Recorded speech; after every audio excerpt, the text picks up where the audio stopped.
Oi, gente, eu sou a Lara. Eu sou a Júlia. Eu sou a Clara.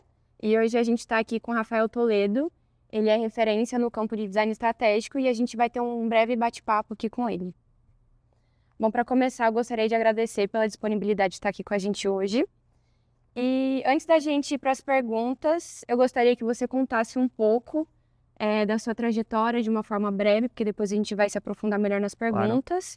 Então, eu gostaria que você contasse com o que você trabalha, aonde você trabalha, enfim, fica livre aí para contar da forma que você se sentir mais confortável. Perfeito. Primeiro, é uma honra estar aqui com vocês. Hoje eu atuo como Staff Product Designer no Quinto Andar, mas eu já tive uma carreira onde já passei por algumas organizações como a Novartis, Coteminas, a Mafre. Então, eu tive uma carreira muito dividida entre organizações e entre consultorias também. Eu trabalhei no MJV, no GAD, sempre com essa visão mais estratégica de design, né? Então, assim, como a gente pode aplicar o design como um processo para gerar inovação e gerar valor para as organizações. Então, eu atuo acreditando muito nisso, né? E atuo muito nesse setor do design de serviço, né? Então, tentando entender como a gente constrói as jornadas, como a gente desenvolve um design que seja centrado nas pessoas e que possa resolver também problemas de negócio. Então, um pouquinho da minha trajetória, né? Sempre tentando cruzar também, acho que uma coisa importante de dizer é que eu sou professor também, então eu sempre tentei cruzar um pouco essa visão acadêmica com uma visão de mercado, porque eu acredito que a inovação está na intersecção desses dois olhares, né? Perfeito. Legal. Bom, então vamos para as perguntas. A primeira é: como que foi o seu primeiro contato com design e como você decidiu que essa seria o seu caminho profissional? Boa, essa tem uma história para contar. Meu pai, né, quando eu tinha, sei lá, 5, 6 anos, eu queria ser arquiteto. E meu pai tinha um carimbo, e aí ele colocava o nome dele e ele era publicitário, né? E aí ele fez um carimbo para mim, eu queria que ele fizesse o meu nome e arquiteto. Mas quando eu tinha 6 anos ele fez isso, mas ele fez meu nome e designer. E eu não fazia a menor ideia com 6 anos o que era design, e aí ele me explicou. E eu era apaixonado por carros, e aí eu descobri que os carros eram desenhados, que as coisas que a gente interagia eram desenhadas por designers. E aí desde esse momento, né, desde os 6, 7 anos, eu decidi que queria fazer design. Nunca pensei num outro caminho, porque para mim esse sempre foi o caminho principal. E eu perdi meu pai quando eu tinha 8 anos de idade. Então, para mim foi uma dica assim que ele deixou, uma herança que ele deixou sobre o futuro. Então, desde que eu descobri que design existia, eu nunca pensei em fazer outra coisa além disso. Nossa, que bonita essa história. Bonita, né? Demais. Eu sou também com essa história. Tem porque bastante significado. muito significado na minha vida. Bom, a próxima é: como que foi a sua transição de estagiário até ocupar um posto de design autônomo ou contratado? Boa, acho que essa pergunta é fundamental, assim, e eu comecei a estagiar em 2006, quando eu estava na faculdade no primeiro semestre. Eu entrei na Belas Artes, né, onde eu fiz o curso de design de produto em 2006, e aí eu já entrei na faculdade com esse mindset: poxa, eu quero trabalhar porque a experiência profissional é que vai me dar robustez, assim, né, para eu entender o que eu quero fazer no design, etc. E aí eu comecei a trabalhar, né, num estágio como designer de embalagem, assim como estagiário, né, e tinha que montar os mockups das embalagens, e eu vi que era muito ruim com coisas manuais, assim, que não era o meu forte. E aí eu comecei a fazer iniciação científica na faculdade, uma coisa que foi muito importante, porque às vezes a gente pensa que o estágio é só na empresa, mas assim, na universidade, às vezes a gente tem muitas oportunidades interessantes de experimentar, de fazer projetos que adicionem, né, valor ao nosso portfólio. Então isso foi muito bacana. A iniciação científica me abriu muitos horizontes. Aí eu estagiei na Sebastiani Design, com branding, e aí eu descobri uma coisa muito legal, porque assim, eu trabalhava né, estudava design de produto, meu sonho era desenhar carros. E aí eu descobri que eu não tinha talento para desenhar carros, mas eu gostava de antropologia, por exemplo. E aí comecei a ver que tinha uma coisa nessa intersecção entre pesquisa e, né, design. E aí com branding eu encontrei um caminho muito interessante, né, de entender que antes da gente desenhar as marcas, a gente tem que entender quais são os seus conceitos, propósitos, e toda uma parte muito interessante de planejamento. E aí eu depois eu fui estagiar numa agência, na Léo Burnet, né, com planejamento estratégico, porque eu queria entender essa ideia de planejamento aplicado à criação. Só que eu me frustrei um pouco, porque na publicidade, naquela época, existiam muitos silos, assim, era muito separado. Então, assim, o planejamento estratégico fazia uma coisa, a criação fazia outra coisa, que às vezes não tinha relação com o que foi pesquisado, e depois isso voltava para o planejamento e a gente tinha que justificar o que a criação tinha feito, e muitas vezes não era embasado, né? Esse processo não era junto. E aí eu descobri o Design Thinking, né, na época de 2008, 2009, onde eu estagiei na MJV, que foi uma das consultorias, uma consultoria carioca, né? Ela foi precursora nessa ideia do Design Thinking no Brasil. E aí eu comecei a ver, falei, poxa, que legal, faz muito sentido essa coisa de o designer que pesquisa e o designer que projeta, né? Esse fluxo. E aí foi muito interessante na MJV, porque eu tive ali como estagiário a oportunidade de trabalhar também na prospecção de clientes e fazer as propostas técnicas e comerciais. A gente fechou o primeiro trabalho da empresa, que foi com a Mafra Seguros. E aí foi um momento muito importante, muito especial, eu estava como estagiário ainda, e aí foi um momento que eu fui promovido, né, que eu me formei e fui promovido a, né, designer ali na MJV. Então foi, que eu acho, assim, eu sinto que a promoção, né, que você se transformar num designer e depois num gestor, isso é uma coisa que é natural da carreira, né? Eu acho que a gente tem que estar sempre muito de coração, de corpo ali no que a gente está fazendo, e de coração e de alma, né? Então, para mim, né, a minha evolução na carreira profissional foi uma consequência dessa entrega, né, que eu fui fazendo desse percurso que é um percurso de autodescoberta também, né? Porque a gente vai se autoconhecendo, entendendo o que a gente gosta, o que a gente é bom em, que é aquela coisa do Ikigai, né? O que o mundo precisa, o que eu sou bom em fazer, né? O que eu amo fazer e o que eu posso ser pago para fazer. E aí você vai se autoconhecendo, entendendo o mercado, entendendo as suas habilidades e você vai conseguindo trazer essa visão, né? Bom, próxima pergunta é mais focada na sua trajetória agora, as próximas 3. Uhum. Olhando para a sua rotina atual, quais fundamentos da sua formação acadêmica você ainda utiliza e quais habilidades você tem que aprender na raça? Teve que aprender na raça. Olha, turma, acho que eu tive que aprender muita coisa na raça, muita, mas a minha formação acadêmica me deu uma coisa muito importante, assim, que é a curiosidade e a capacidade de fazer boas perguntas. Então, eu acho que, né, eu tive uma vivência na faculdade, desenvolvi vários projetos na faculdade, como vocês têm aqui na SPM, e aí esses projetos me ajudavam a fazer perguntas boas.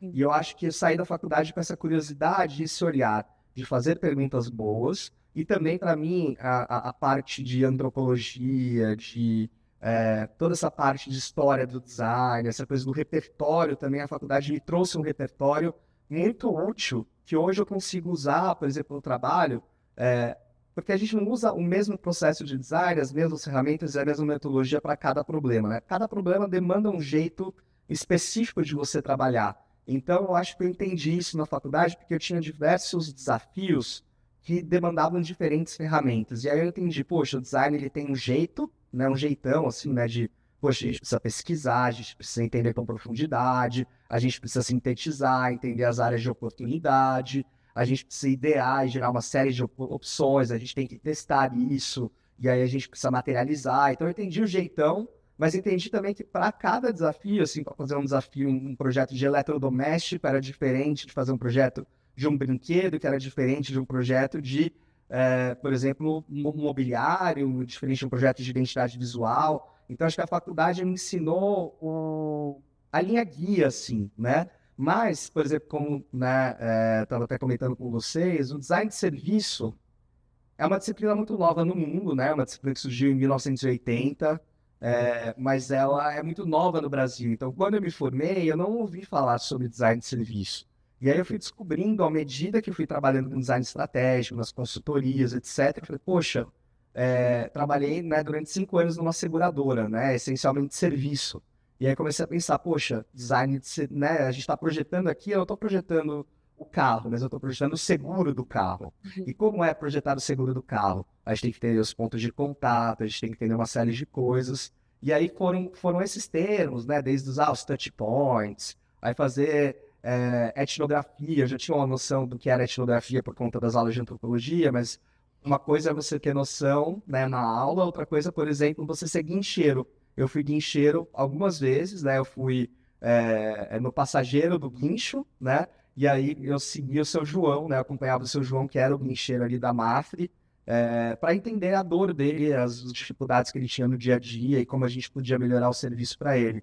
Então, eu acho que a faculdade me deu a linha guia, mas aí os desafios, né, e os projetos que eu fui me envolvendo foram me trazendo onde eu deveria me aprofundar, né? E aí que eu descobri o design de serviço e aí comecei a me aprofundar nesse campo. Perfeito. Bom, a próxima pergunta é: olhando para a sua trajetória, quais projetos profissionais você considera verdadeiros marcos que não apenas consolidaram sua carreira, mas que te marcaram profundamente? O primeiro projeto que me marcou profissionalmente foi o projeto que nós fizemos na MJV, em parceria com a Mafre, que é um projeto chamado Traduzindo Segurez. Esse foi um projeto que me marcou, porque foi um projeto que eu ajudei a desenvolver desde a proposta técnica e comercial que a consultoria apresentou para a seguradora, até, né, a entrega do projeto, ver um projeto implementado. E foi um projeto muito rico, porque o desafio era incrível, né? As pessoas... por que a gente chama de traduzir o segurez? O segurez é a linguagem do seguro, né? E as pessoas têm dificuldade, né? As pessoas não sabem que prêmio eu estou pagando uma coisa ao invés de receber. Então tinha uma coisa muito curiosa que era, as pessoas quando entrevistadas diziam que elas entendiam, que elas liam as condições gerais, a apólice do seguro. Mas quando elas eram questionadas, confrontadas com os termos técnicos, elas não sabiam explicar. E aí a gente fez um trabalho incrível assim, foi incrível, porque foi com uma equipe multidisciplinar, muito bacana, talvez uma das equipes mais incríveis que eu já trabalhei.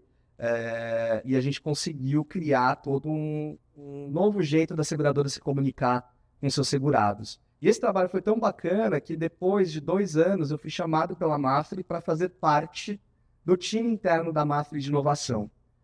E aí na Mafre a gente desenvolveu tantos projetos incríveis, assim, a gente desenvolveu formação para pessoas sobre inovação. Então, assim, imagina que um atuário, né, uma pessoa especialista em seguros, ela teve uma formação de design thinking, por exemplo, durante 1 ano, ela pôde desenvolver um projeto de inovação.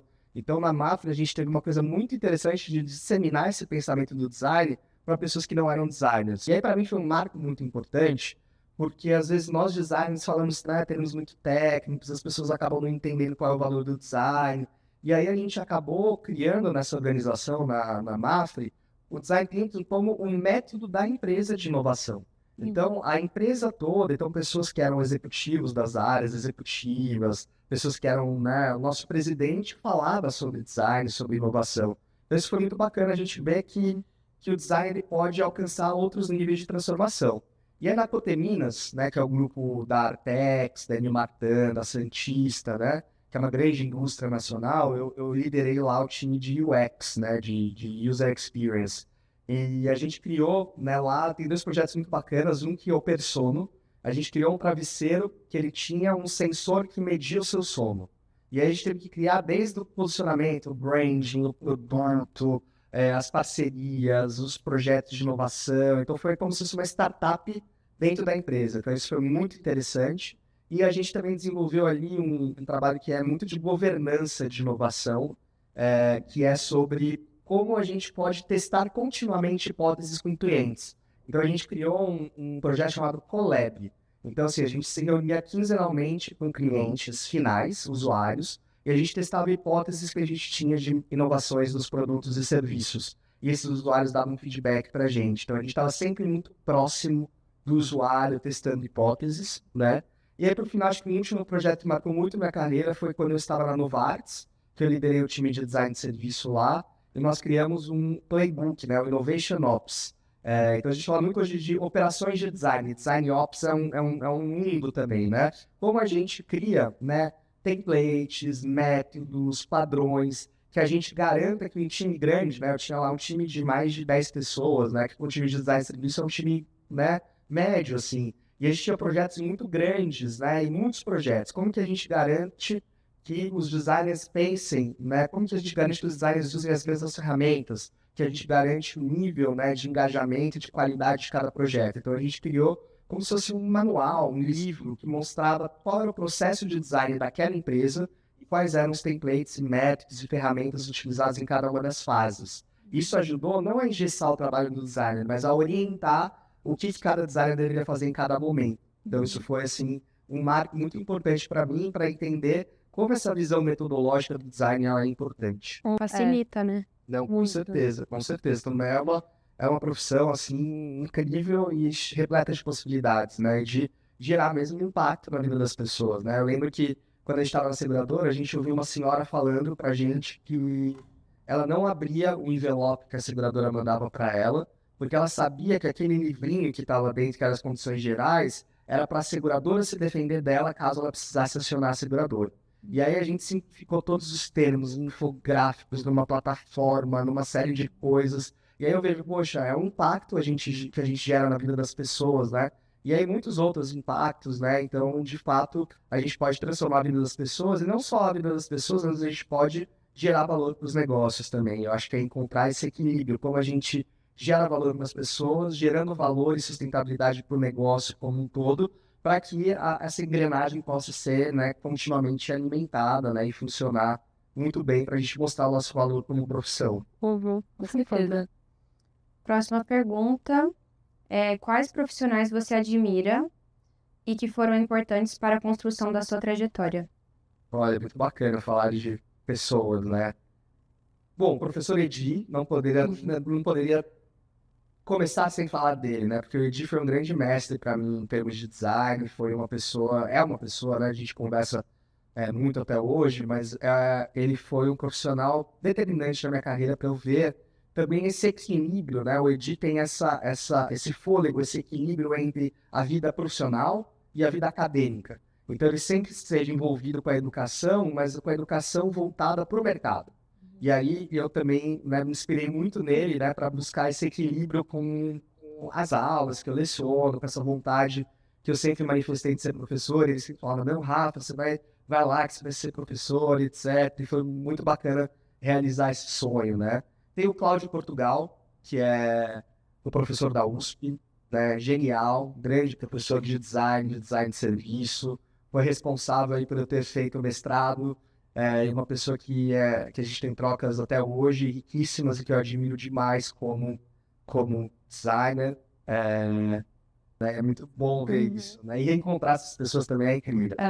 Você acha que, assim, pelo que você falou, as pessoas que você, uma das pessoas que você mais admira, grande parte são professores. Você acha que isso influenciou na sua decisão hoje de ser professor? Eu não tinha parado para pensar nisso, mas eu acho que sim, eu acho que sim. O Edi, com certeza, foi uma grande... eu tive 3 professores na faculdade que me marcaram muito. O Edi, a Débora, de História do Design, Débora Gigli, e o Tadeu, que foi meu professor de Antropologia. Então, foram pessoas que moldaram muito minha forma de pensar e de ver o mundo. E acho que eu sempre quis, né? Assim, eu sempre me espelhei neles e sempre acreditei que essa troca de conhecimento ela é uma coisa muito rica. Então, é uma coisa que me faz brilhar os olhos, assim, quando ou eu oriento um trabalho de conclusão de curso, ou estou na sala trocando com os estudantes, eu me alimento disso também. Isso me traz um frescor e uma outra visão também. Então, eu acho que são professores que também inspiraram esse meu lado docente, né? Você fez pós também? Eu fiz. Em que? Eu fiz... a primeira especialização que eu fiz, né, foi uma pós numa coisa que museologia, colecionismo e curadoria. Então foi uma pós bastante diferente do mundo do design. Eu não fiz pensando no mundo profissional. Eu estava num momento de vida que eu queria ver coisas diferentes e ampliar o meu repertório. E foi uma pós muito importante para mim, porque eu aprendi temas que eu nunca tinha tomado contato, mas aprendi muito sobre curadoria, né, sobre essa questão de como você olha o conhecimento e como você conta uma história para as pessoas por meio de uma exposição, em que as pessoas vão conseguir entender o seu ponto de vista, né? Então, como formar um ponto de vista? Então, isso foi muito interessante. Aí, depois eu fiz uma especialização em design de serviço no Instituto Europeu de Design, fiz um mestrado em design na INB Morumbi, comecei o doutorado na USP, mas não finalizei, né? Porque os momentos não convergiram, mas foi uma experiência muito interessante no doutorado. E mais recentemente terminei um MBA em liderança de produtos e negócios na Terra, que é uma instituição muito interessante, uma escola de tecnologia, de produto, de inovação. E foi uma trajetória muito, muito interessante essa do MBA, porque me ajudou a ter uma visão mais de negócios mesmo, uma linguagem que ajuda, né, a gente, como designers, a se valorizar e a vender também, né, o nosso trabalho para outras áreas. Então, um pouquinho do resumo aqui das formações. Muito bom. Tinha uma pergunta sobre isso, que tá no final. Aí depois tranquilo. você fala um pouco mais sobre. Tá bom. A gente vai voltar nesse assunto. Não precisa. Tipo, é coisa... Depois a gente posiciona. É, Sem exato. problema. que às naturalmente vezes a gente vai tocando, tocando nos nos exato. assuntos, né? As coisas vão Se encaixando. Exato. Agora a gente vai entrar num bloco de processo criativo e metodologia. E a primeira pergunta é como você equilibra as demandas técnicas e operacionais do serviço com a necessidade de criar uma experiência mais inovadora e diferenciada? E em que tipo de cenário você sente que consegue obter um melhor resultado? Boa, excelente pergunta. Hoje eu tenho uma posição, né, no meu trabalho atual que é de staff. Né? Staff é como se fosse um especialista, né, no tema. Então eu não faço gestão de pessoas, mas eu lidero tecnicamente as pessoas. Então eu tenho que ser uma referência em técnica, né, em métodos, em ferramentas, em metodologia, né? Então como eu aplico a metodologia de design. Então é um pouco desse trabalho de equilibrar, né, como que a gente faz o trabalho do dia a dia. Então muitas vezes eu tenho que abrir o Figma e desenhar um fluxo, desenhar uma blueprint, uma jornada. Isso demanda tempo, demanda concentração, mas muitas vezes eu tenho que multiplicar meu conhecimento para outros times da empresa que eu trabalho. Então é um pouco, né, esse equilíbrio entre o operacional e o estratégico, né? Então assim, você tem que ter a visão, que experiência eu estou construindo, né? Qual é a visão de futuro dessa empresa, para onde ela está caminhando, para onde os nossos clientes estão caminhando. Então, com essa visão de futuro alinhada, a gente vai, né, ter uma meta clara e aí a gente vai entender o que a gente tem que fazer. A gente vai dar uma visão holística, como se a gente estivesse dando um zoom out e enxergando todo, e aí depois a gente vai dando um zoom in para a gente entender o detalhe e o que a gente tem que fazer. Então, eu sempre tento trabalhar dessa forma, tendo a visão da big picture, né, da grande imagem, da visão de futuro, da jornada como um todo, como a experiência acontece. E aí, a partir disso, a gente senta com os times de produto, de tecnologia, para entender, né, qual é o mínimo múltiplo comum ali, qual é o esforço, o menor esforço que a gente vai ter para gerar um maior impacto. E a gente cria o que a gente chama de roadmap, ou um cronograma de ações, e aí a gente vai fatiando, né, o nosso trabalho para que a gente possa focar, né, e construir a experiência à medida que ela já acontece, porque uma coisa é você construir um produto do zero, um serviço do zero. Outra coisa é você dar manutenção a um serviço que já existe. Então você tem que consertar coisas que muitas vezes são dores dos seus usuários ou dos seus stakeholders, das pessoas com quem você trabalha, das outras áreas, mas você tem que construir o futuro também. Então é um pouco desse olhar entre futuro, presente e também, né, esse olhar entre um macro, né, e também um micro, né, o que você tem que fazer especificamente, né? Então eu vou desde o desenho do ponto de contato do blueprint até a visão de futuro. Então, você tem que saber como regular as suas ferramentas e os métodos para trabalhar nesses diferentes tipos de granularidade, né? Eu acho que entregar, uma coisa que eu aprendi na minha carreira, é triste, às vezes frustra, mas entregar o arroz com feijão bem feito no serviço é difícil. É muito difícil. Então, se a empresa consegue entregar o arroz com feijão muito bem feito, aí a gente pode trazer um tempero, né? Trazer uma coisa meio Michelin, vamos elevar ali Mas, assim, às vezes entregar a experiência muito bem feita, a experiência base, core, ela é muito difícil, porque o serviço demanda muitos times, né? Então, não é só o designer, ele projeta, mas para implementar o serviço, demanda um time de operações, de tecnologia, toda a empresa. Então, e depende muito das pessoas que estão na ponta ali atendendo. Então, ele tem muitos fatores, muitas dependências, e conseguir fazer essa entrega com uma boa qualidade já é um desafio, assim, homérico. Então, Como você lida com bloqueios criativos ao desenhar serviços ou jornadas? Principalmente quando existe pressão de prazo e múltiplas variáveis envolvidas. é complexo, né? Trabalhar com essa coisa da pressão, né, dos prazos e etc. Eu acho, uma coisa que eu tenho aprendido muito o designer não atua sozinho, né?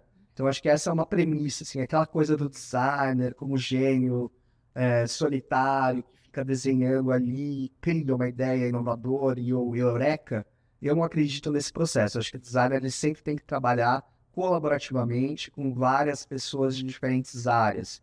Isso alivia um pouco o peso da pressão. Por quê? Porque não é só a responsabilidade do designer, né?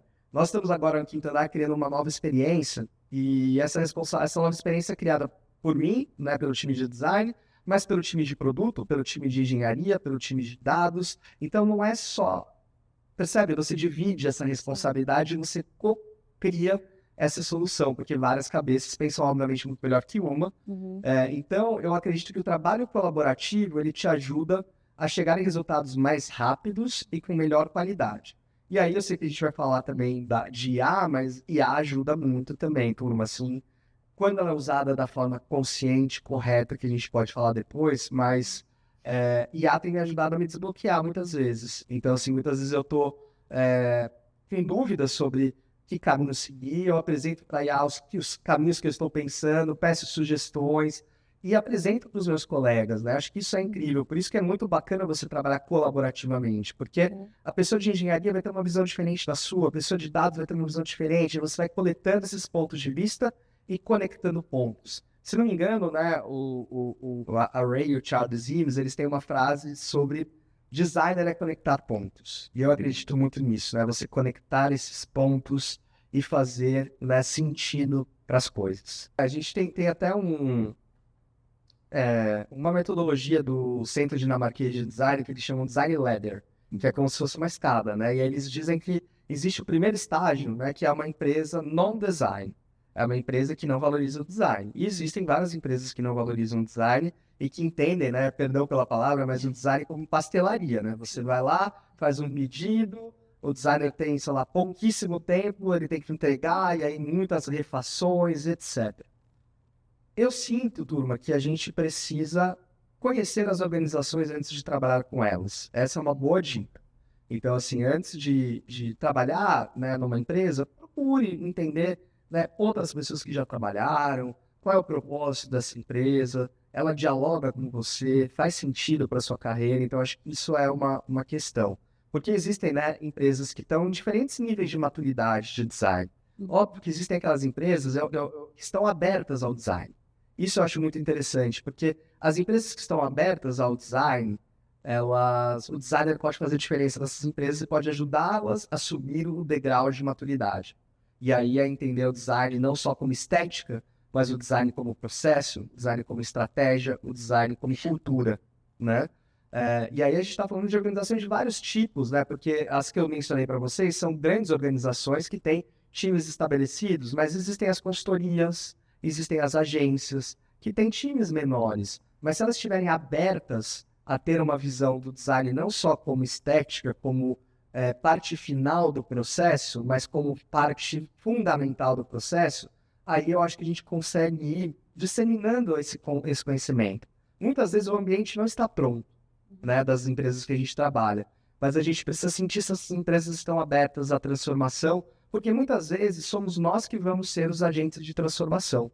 Às vezes a gente espera que o ambiente seja perfeito e que estejamos lá e que tudo aconteça bem. Não. Muitas vezes você tem que promover a transformação. E aí tem que perceber se a organização ela está aberta a essa transformação, se ela tem essa visão. E aí é uma decisão, né, pessoal e profissional se você quer se fazer parte desse time. Que time vocês querem fazer parte, né? Que futuro, que empresa vocês querem construir? Então é um pouco sobre isso. E vocês, né, estudantes da SPM, que têm esse privilégio de estudar aqui, também, né, acabam tendo o privilégio de poder escolher, né? E escolher, né, é também pesquisar e entender o que faz sentido para a carreira de vocês. Por exemplo, quando eu falei para vocês da agência de propaganda que eu trabalhei, me frustrava muito ver a desconexão entre o time competentíssimo que essa agência tinha de pesquisa e planejamento e o time competentíssimo de criação. Então, assim, eram times que viviam em bolhas separadas, né? E aí eles não se polinizavam. Então, eu sinto também que nós, designers, temos que investir no discurso sobre a nossa profissão e no discurso sobre a nossa prática. Então, a gente tem que saber chegar para o CEO da empresa e falar, olha, fazer o post da rede social não é só fazer o post, a gente precisa ter a estratégia, conhecer o público e tudo mais. Então, o designer não é só um desenvolvedor de artes de rede social, mas ele é alguém que pensa, que entende o público. Então, assim, você está subutilizando, né, um profissional, é como se você tivesse uma Ferrari e estivesse com ela desligada ali na garagem, entendeu? Então, assim, o designer, ele pode muito mais. E nós, como designers, temos que saber o nosso potencial e valorizar o nosso trabalho perante, né, essas organizações, assim, até porque a gente vai ajudar essas empresas a enxergarem o potencial do designer e ver que a partir desse processo de design elas podem ir muito mais longe, né? Agora a gente vai falar sobre o mercado de São Paulo e o cenário global. Como você vê o nível de maturidade do design brasileiro hoje, principalmente em design de serviço em comparação com polos como Europa, Ásia e América do Norte? Olha, eu sinto que é uma pergunta difícil essa, porque às vezes a gente tem uma síndrome no Brasil, né, de vira-lata, né? Uma síndrome de achar que tudo que é feito fora é melhor. E eu não sei se isso é verdade. Acho que a gente tem designers, né? Eu vejo, assim, designers contemporâneos a mim, assim, que estavam na Bahia, que estavam em Florianópolis e tudo mais. Eu vejo os meus amigos contemporâneos todos muito bem colocados e fazendo muita diferença no contexto que eles estão. Se a gente for ver os prêmios que o Brasil tem ganhado, né, no IF Design Award, por exemplo, que é o grande Oscar do design, cada vez mais a gente tem ganho prêmios, uma recorrência muito maior de prêmios. As empresas que investem em design, por exemplo, eu estou numa empresa que tem um time de 100 designers, né? Eu nunca imaginei trabalhar, mas quando você pensa em outras empresas, 1000 designers, assim. Então, eu sinto que o nível de maturidade talvez seja parecido. O que talvez falte é ainda a cultura empresarial reconhecer que o design tem essa habilidade do design de serviço. Então, eu sinto que nós temos designers muito competentes no Brasil. Não acho que seja uma lacuna de formação. Acho que é ainda uma questão... Talvez a lacuna de formação do designer seja falar a língua dos negócios. Acho que o designer, às vezes, tem um pouco de... O designer, como profissional, tem um pouco de receio, sabe? De falar do negócio, de falar do lucro. Parece que a gente está cometendo um pecado quando a gente fala, não, a empresa precisa lucrar. Não, estamos sendo capitalistas. Gente, precisa. Para a empresa sobreviver, ela precisa ter uma sustentabilidade financeira. Então, eu sinto que o designer ele precisa falar a língua do negócio para que ele possa explicar para o negócio e se valorizar perante o negócio. Perfeito, muito legal essa visão que você trouxe. Como você enxerga o mercado paulista para quem está começando o design de serviço? Ainda existe espaço ou régua de exigência, ou a exigência ficou muito mais alta? Não, existe muito espaço, turma, existe muito espaço. Eu acho que o design de serviço é um campo... Talvez o que aconteça é que as empresas ainda não entendem muito o que é design de serviço. Então, quando a gente vai ver as vagas, é difícil achar designer de serviço júnior, por exemplo, designer de serviço pleno. É difícil achar esse título. Mas o que o designer de serviço faz, as empresas querem, que é a visão holística, entender a jornada dos clientes, entender as dores, projetar as soluções, orquestrar as diferentes áreas, facilitar os processos criativos, de cocriação também de diferentes áreas. Então, talvez as empresas ainda não saibam formular isso, mas elas querem isso, né? E as grandes empresas estão muito ligadas no design de serviço e, né, as médias e pequenas empresas estão descobrindo o valor, né, do design de serviço. E eu acho que existe muito campo profissional. Sabendo isso, assim, né? Acho que a gente vai falar mais na frente de portfólio, mas sabendo, né? O designer de serviço, aquele estudante que quer fazer design de serviço, ele tem que ser muito bom em processo de design. Ele tem que saber contar o seu processo de design. Ele tem que saber mostrar esse processo de design, porque é um pouco essa consciência que o designer de serviço precisa ter, né? Da visão holística. Então, não é o foco em uma única etapa do processo. Eu sou muito bom de prototipação, eu sou muito bom de practice, eu sou muito bom de ilustração. Na verdade, é o foco no processo, é você saber pegar, desde formular o problema até testar e validar ou não a solução. É importante saber orquestrar o processo como um todo. Então, eu sinto que esse é o perfil que muitas empresas estão buscando e não é trivial encontrar. Porque às vezes os designers acham que na graduação a gente acha que a gente tem que se especializar muito numa coisa.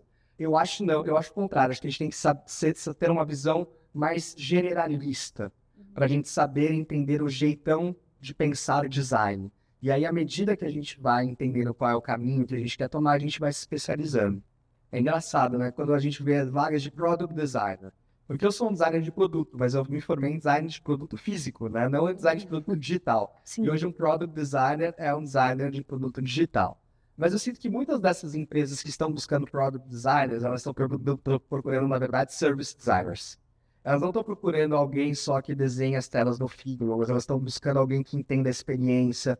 E as empresas digitais, elas demandam, são geralmente empresas de serviços, elas oferecem serviços, né? Então, eu sinto que, por exemplo, olhar para vagas de Product Designers, de User Experience Designers, User Researchers, analistas de inovação, quando empresas às vezes estão falando de inovação, mas elas estão querendo essa visão holística. Então, é entender também que nós, como designers, podemos estar até em áreas que não são de design. Então, né, esses tempos eu vi na Volkswagen uma vaga na área de engenharia, mas que demandava design de serviço, porque era sobre, né, expandir a rede de concessionárias e de serviço da Volkswagen. Então, assim, vejam que às vezes não está num lugar óbvio, mas a gente tem que sempre ler esse job description, né, a descrição das vagas, e tentar entender, porque o design de serviço ele realmente é holístico, né, e ele é uma coisa que, como as empresas ainda não sabem nomear isso, né, a gente tem que sempre olhar essas descrições. Então, eu vejo que muitos, por exemplo, hoje o meu cargo é Staff Product Designer, mas eu sou um Service Designer, né? E tem muito, assim como eu, na minha empresa, na empresa que eu trabalho, tem muitos outros Service Designers, mas que estão como Product Designers. Então, eu acho que, mais do que a nomenclatura, a gente tem que ver essas descrições, né? E eu tendo a entender que, às vezes, as empresas acham que elas têm muita dificuldade de encontrar perfis de estudantes que conheçam sobre design de serviço. Talvez por isso que não existam essas vagas. Porque não temos hoje um curso no Brasil que seja puramente design de serviço. Né? Temos cursos de design. Então, as empresas acham que talvez o designer de serviço ele tem que ter uma experiência, ele não está pronto assim que ele sai da faculdade. Mas eu sinto que, por exemplo, vocês aqui têm uma formação muito de design de serviços, tem outras faculdades que têm uma formação que tem uma ênfase em design de serviços também. Então, eu acho que o portfólio para vocês é muito importante. É meio que a porta de entrada para vocês mostrarem que vocês vão muito além do que talvez as empresas julguem que estudantes ou pessoas que estão se formando hoje conseguem ir. E eu já vi projetos aqui da SPM incríveis, né, projetos de conclusão de curso que são projetos dignos de né, pessoas que já têm muito mais tempo de experiência. Então, eu sinto que a gente precisa valorizar e mostrar os projetos que a gente faz e dar essa ênfase no processo, trazer essa visão, porque o portfólio, ele abre muitas portas. Eu até queria pegar um gap em relação a isso que você falou, que tem até uma brincadeira aqui no Salá. A empresa pede para você ter, sei lá, 3 anos de experiência, mas você não tem experiência, não tem oportunidade de estágio, principalmente essa área que é muito nova, e eles, como você falou, as empresas buscam alguém que já tem experiência. Então, como você pode dizer para alguém que quer entrar nessa área, como trabalhar no estágio? Eu entendi que o portfólio é muito importante, mas o mercado, estar dentro do mercado é um outro mundo, assim, sabe? Então, como ele pode iniciar? Quais são pequenas brechas, assim, um estágio assim já dá um pouquinho de direcionamento, já tem umas skills para você conseguir já entrar talvez como um júnior numa vaga de design de serviço. Então, o que você acha que assim, algum estudante, enfim, poderia começar essa trajetória na carreira de design de serviço? Sinto que talvez os projetos mesmo que vocês tenham desenvolvido para as disciplinas, né? Talvez a dica seja, óbvio que é difícil isso, né? Mas quando você descobre que você se interessa por design de serviço, talvez tente transformar os projetos que você está desenvolvendo na faculdade em projetos que possam ser projetos de design de serviço. Para que vocês possam ter um portfólio de projetos de design de serviço e aproveitar as oportunidades que tem na faculdade. Por exemplo, né? Ano passado a gente fez um projeto muito legal com a Renault. aqui na SPM. E aí a gente criou um grupo multidisciplinar de alunos de design e de administração. E a gente teve que resolver um problema da Renault ali, era uma competição com mais de 20 universidades, e nós fomos a universidade vencedora. E fizemos um trabalho puramente de design de serviço, assim. Então foi uma oportunidade muito legal para os estudantes que estavam ali, poxa, foram reconhecidos, ganharam um prêmio super relevante e também conseguiram desenvolver um projeto interessante para o portfólio. Então é sempre estar muito ligado nessas oportunidades. Vocês têm aqui, por exemplo, a Gisela, né? A Gisela é uma professora incrível que é, inclusive, hoje presidente da AB Design, né? Da Associação Brasileira dos Escritórios de Design. A Gisela tem um network incrível. Então, é um pouco também de entender quais são os professores, quais são as pessoas que vão poder abrir portas para vocês e oferecer experiências para que vocês vivam esse momento de experimentação na faculdade. O estágio, ele pode ajudar, né? Mas às vezes é difícil encontrar um estágio exatamente em design de serviço. Então eu sinto que é mais fácil vocês tentarem desenvolver projetos na faculdade sobre design de serviço, para vocês construírem um portfólio sobre esse tema, porque ter um projeto de design de serviço no portfólio já é um grande avanço. Eu já analisei tantos portfólios que não chegavam nem perto de design de serviço. É quando você vê um portfólio que, poxa, tem um projeto de design de serviço, o candidato, a candidata ao estágio, ao cargo, sabe projetar uma jornada. Ele mostrou aqui um artefato, um blueprint, mostrou, sabe, quando você está analisando o portfólio e vê esses indícios, é muito interessante, porque você fala, poxa, essa pessoa tem um jeito de pensar no design de serviço. Então também vocês serem estratégicos sobre como usar a linguagem do design de serviço no portfólio de vocês para que vocês possam se posicionar como designer de serviço. Mas que tipo de repertório cultural e habilidades são importantes para te atuar no design de serviço em projetos internacionais? A gente precisa conhecer o mundo, a gente precisa conhecer de pessoas, a gente precisa conhecer de arte, a gente precisa conhecer da expressão da criatividade humana. Então, eu investiria muito e eu acho que esse é um grande diferencial, porque hoje eu sinto que as coisas estão cada vez mais pasteurizadas, porque as pessoas acabam se baseando nas mesmas referências. E também com a inteligência artificial a gente acaba tendo outputs que são muito semelhantes. Então, por isso, sabe, invistam tempo em ler livros, ir a livrarias, ler coisas que não são usuais, que talvez não tenham a ver com design, mas que vocês possam conectar futuramente. Sejam curiosos e mergulhem nesse universo, né? Eu acho que as referências, o que faz a diferença num bom design é, de fato, como você consegue conectar os pontos. E para você conectar os pontos, você precisa conhecer esses pontos. Então, se você não tem referência, se você não tem repertório, você não vai conseguir fazer conexões inusitadas. Que é aí que está a inovação. Quando a gente conecta duas coisas que não necessariamente pareciam conectáveis, mas pelo nosso conhecimento e repertório a gente consegue ligá-las. Perfeito. Na sua visão, qual o caminho para um designer se tornar um gestor ou líder em grandes empresas? Que dicas que você daria para isso? Então, primeiro, eu acho que o designer tem que saber se ele gosta de liderar pessoas. Se ele gosta desse trabalho de gestão de pessoas, porque é um trabalho muito complexo. Porque às vezes a gente fala, poxa, posição, né? Eu quero ser gerente de design, quero ser diretor de design. Eu acho que é importante, primeiro, a gente se autoconhecer, porque nas grandes organizações, geralmente, existe uma coisa que eles chamam de carreira em Y. Então, quando você chega num determinado ponto da sua carreira, você pode decidir. Ou eu quero ser um especialista nesse tema e eu vou ascender a minha carreira sendo especialista. Ou eu vou ser um gestor e vou liderar pessoas e vou ascender a minha carreira, vou ascender na carreira sendo gestor. Então, o que eu recomendo? É importante que vocês se conheçam e entendam, né, para onde vocês querem ir. Como fazer isso, né? Entendendo se, poxa, quando vocês estão trabalhando em grupo, vocês gostam de liderar esse grupo, vocês gostam de gerenciar esse grupo, vocês gostam, né? Então, tentar entender um pouco qual é o perfil de vocês, e aí, à medida que vocês vão evoluindo na profissão, e um recado, turma, tenham paciência. Às vezes eu sinto que a geração de vocês quer tudo muito rápido, e não é, a gente precisa da experiência.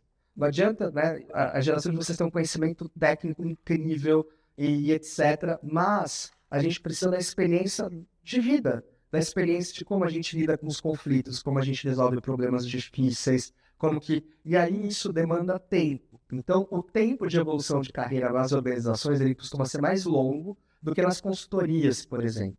Mas eu acredito que as organizações são preparações diferentes, mas as organizações acabam te dando essa oportunidade de, então no projeto, vocês vão liderar aqui um grupo. Agora você vai ser coordenador. E aí você vai entendendo, né, como, se você gosta de fazer aquilo, porque ser gestor de pessoas é você contribuir para o desenvolvimento dessas pessoas. É você ter disposição para fazer one-on-ones, né, reuniões, você e seus liderados, toda semana. Então, para ser gestor, você não precisa necessariamente ter uma especialização em uma área específica. Não, eu acho que assim, você pode se desenvolver, né, na área de design, mas o que eu digo para vocês é que tem um momento na carreira de vocês, numa grande organização, que vocês vão ter que entender se vocês vão querer liderar pessoas ou não. E se vocês não quiserem liderar as pessoas, qual é o caminho? É vocês se tornarem muito especialistas no tema que vocês dominam, para vocês serem a referência técnica nesse tema, do time. Então, temos várias pessoas onde eu trabalho que são, assim, eles não lideram pessoas, mas eles são a referência técnica. Sabe aquilo? Poxa, eu preciso falar com um especialista em IA. É da pessoa tal. Então, essa pessoa vai te ajudar com tudo que você precisa saber. Ela não lidera você, mas ela é especialista da empresa nisso. Então, existem esses caminhos, né, possíveis. No gancho disso, a próxima pergunta, ela fala sobre as principais soft skills que você acha essencial. E aí eu também queria que sobre hard skills também, qual que você acha que é essencial para design de serviço. Boa. Daria pra gente fazer um papo só sobre isso. Eu disse pra vocês, né, minha esposa é psicóloga, a gente conversa muito sobre soft skills, ela é uma super especialista no tema, mas resiliência, colaboração, pensamento sistêmico, autoconhecimento, acho que são skills assim, fundamentais para todo o trabalho, né? Mas para o trabalho de design de serviço, né, o pensamento sistêmico é muito importante, você saber conectar as coisas, você saber colaborar, você ter humildade intelectual, porque a ideia que você está criando, ela não é sua, ela é a ideia da empresa, ela é a ideia que várias pessoas estão construindo juntas. Então, sinto que, né, essa coisa do autoconhecimento é muito importante para a gente entender as nossas potencialidades, a gente saber ouvir feedbacks, e a resiliência, né? Eu sinto que precisamos conseguir passar pelos desafios, entender que nem todo dia estaremos bem, nem todo feedback que receberemos será aquele que a gente quer, mas pode ser fundamental para a nossa evolução. Então, acho que a resiliência é muito importante. E acho que de hard skills,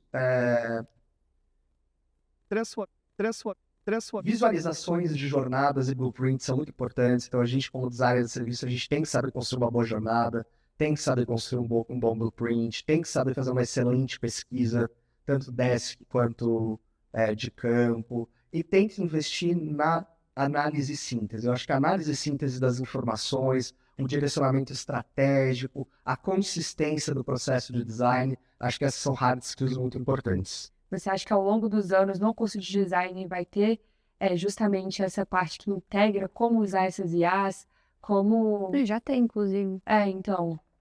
Exato, já até a nossa disciplina do próximo semestre de tópicos a gente vai falar sobre isso, mas eu concordo, eu acho que assim, o prompt engineering, né, essa engenharia de prompt, ela é fundamental para a gente saber como pedir para a IA, o que pedir, mas mais importante do que a técnica sobre como lidar com a IA é que tipo de perguntas a gente faz para ela, como a gente conduz ela ao nosso favor. Então não é sermos conduzidos, mas a gente conduzir. Quando a gente conhece o processo, a gente consegue fazer essa condução. Eu acho que a gente conseguiu abranger bastante já com essas perguntas. Acho que IA é uma coisa muito importante que eu acho que não vem para substituir nosso trabalho. Eu acredito que quem souber lidar com a IA vai só ser bom para a gente. Mas o último bloco, eu acredito que a gente já falou muita coisa desse último bloco. Então, eu acho que eu diria mais para um fechamento, assim, o que é que você acha? Eu acho que não talvez um conselho, assim, final de o que é que você acha que uma pessoa que queira seguir nessa área de design de serviço deve fazer, o que seria essencial E não sei, talvez mais alguma coisa que você queira complementar diante dessa nossa conversa. Boa, que conversa boa, né? Poxa, eu gostei muito Sim. da conversa e é muito bom poder ter esse espaço para falar sobre design de serviço. Meu conselho, assim, minha visão é: sejam curiosos e curiosas, aproveitem esse tempo da faculdade que é tão precioso, é um tempo que vocês podem experimentar, vocês não têm, né, metas para bater na empresa, vocês podem experimentar novas técnicas, novas ferramentas, aprendam a fazer as boas perguntas, se questionem o status quo, sejam informados, né? Porque para a gente gerar uma boa experiência de serviço, a gente precisa ser inconformado, né? Inconformado com a mediocridade, né? Com o que está na média. Então, sejam inconformados, sejam inconformadas, aproveitem esse momento que vocês têm tão rico e que vocês podem explorar, fazer projetos de visão de futuro, projetos, né? Agora com o IA dá para a gente fazer isso mais rápido, até melhor do que a gente conseguia fazer antes. Então, assim, usem isso a favor para vocês explorarem e descobrirem aquilo que faz sentido para vocês. Então, o design de serviço é uma das muitas áreas que tem no design, e eu acho que o nosso percurso acadêmico na faculdade, ele ajuda a gente a entender o que faz sentido, o que ressoa na nossa alma e o que nos dá vontade de continuar caminhando. Então, eu acho que acho que talvez o final seja, né, um verso de um poema que diz assim, né, caminhante, né, são só suas pegadas, né, continue a caminhar, né, então o caminho ele se faz à medida que você caminha, então o movimento faz com que a gente consiga abrir as portas e consiga passar pelos obstáculos, então se mantenha o movimento, caminhem e acreditem, né, e se deem o seu melhor, porque eu acho que hoje eu sinto falta das pessoas que têm paixão, que têm brilho no olho. Às vezes é difícil encontrar pessoas que têm um brilho no olho e a vontade de fazer acontecer. Então, se você tem isso, você já tem tudo. Muito obrigada pela Obrigada. participação, pela disponibilidade. Eu não sei vocês, mas eu tô saindo inspirada. Eu começo a também. entrevista. Eu também. Estou saindo muito inspirado pelas perguntas de vocês. E você falou sobre essas pessoas que têm paixão, que têm brilho no olho, e você é essa pessoa. É mesmo. Poxa, obrigado pelo elogio. Ganhei um mês com esse elogio. Isso. É a nossa função, né, como professor, como designer, tentar motivar as pessoas. E contem comigo se vocês precisarem. Obrigada. Imagina, obrigado.